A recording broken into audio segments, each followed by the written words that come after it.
I'm going to explain to you why the software and apps that run on your EV are important and what are the four categories of things you should be looking for before you purchase your next EV. If you like this video, please click the link below and subscribe.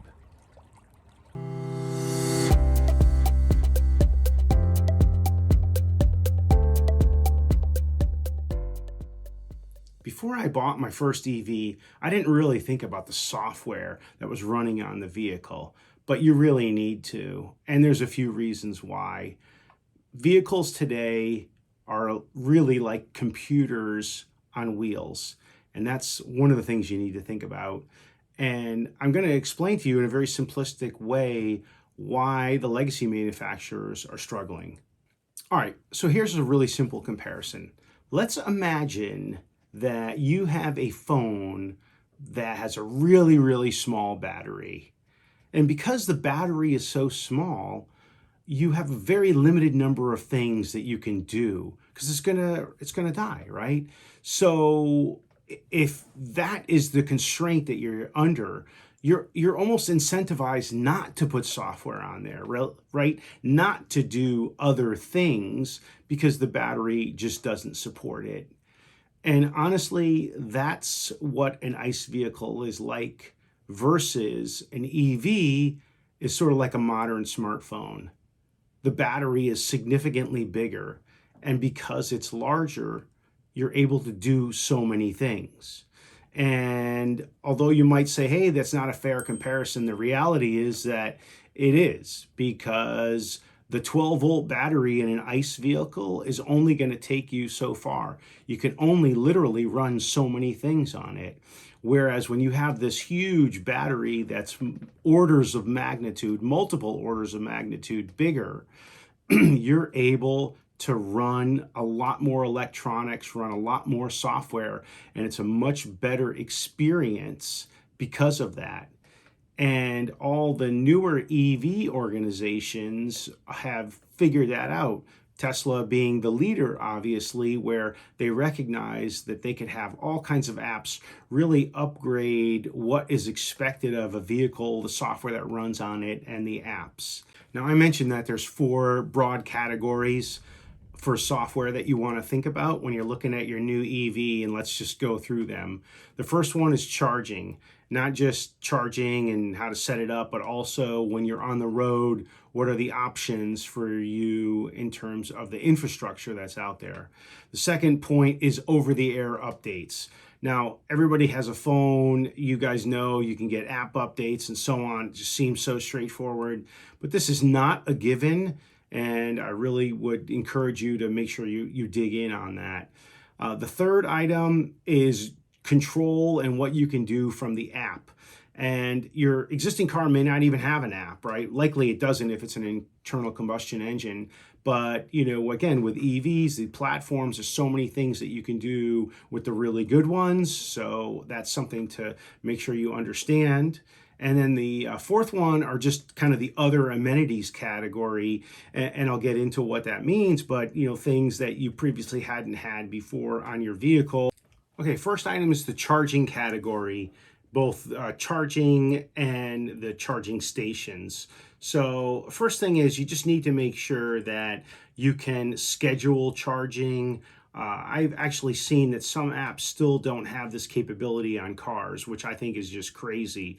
If you have low-cost electricity at midnight, say, you want to make sure your car doesn't charge until then. So a lot of times the car will have it inside of it, but not necessarily on the app. If you're traveling somewhere or whatever, just recognize that this is the case. And again, it's a nice convenience and it should become an expectation. But the bigger point on charging is when you're on a road trip. And this is where, and I don't want to sound like a Tesla fanboy, but this is a huge difference between Tesla, who owns their supercharger network, and everybody else that relies basically on third parties to do charging on a road trip. Now, the only quasi-exception here is VW, which actually owns Electrify America. So those stations are somewhat tied in with the VW vehicles. But all the other companies, they likely know where the charging is. So like when you're driving, oh, here comes a EV Go station or a Blink station or a charge point station or whatever. But they're not going to give you the level of detail that Tesla knows about. All the Tesla chargers are networked. They know whether they're being used. They know how much power they have.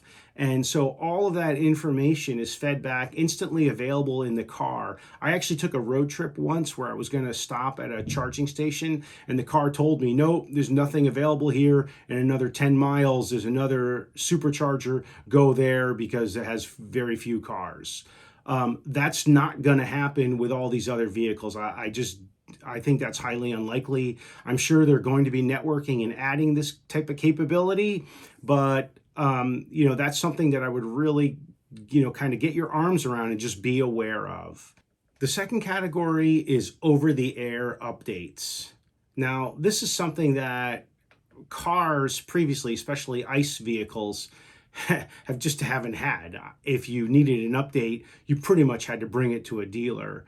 But Tesla and others have all of a sudden started to offer these over-the-air updates. It's tremendous. It basically improves your car in time. So you get more features added, you get customizations. Sometimes they tweak the algorithms on the electric motor to actually give you more range. So this is something that is super easy with Tesla. And the app tells you that there's an update available. They happen on I would say every 2 to 6 weeks there's another app. The other companies, it's not nearly as often. You can easily find YouTube videos where people have ID4s in the US and they haven't had an update in a year. Other people are having issues with updates. There's been file corruptions. There's issues where it just doesn't work for some reason. So, the issue of being completely able to just sort of seamlessly work over the air, don't make that assumption that that's the case. Make sure you look into whatever vehicle you're going to get. Down below, I'll put some links of just, quick searches that I did and people who are struggling. The third software category is what you can control from the app on your phone. So one of the things that I really like about my Model Y is that I can open the app up and say it's a hot day. I can have the climate control go on a few minutes before I'm going to get in the car, and it'll automatically cool the vehicle. And there are other EVs that have that capability as well. I've seen that. Some of them don't have it though, and that's just an example. Some of them are extremely simple. For example, Audi doesn't even give you the app control to like open the trunk as an example.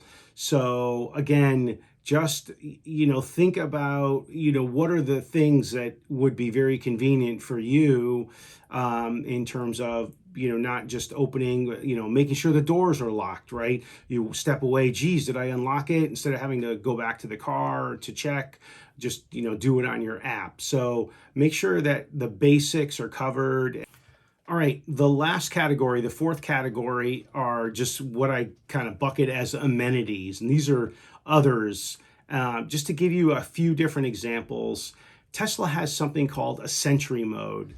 And this is basically the cameras that are on the side of the car are actually able to record when they detect motion. So if someone comes by your car and dings it or key scratches it or whatever, if you have this Sentry mode enabled, it will actually record and you'll be able to figure out who did what. It'll be saved on a USB drive in the vehicle.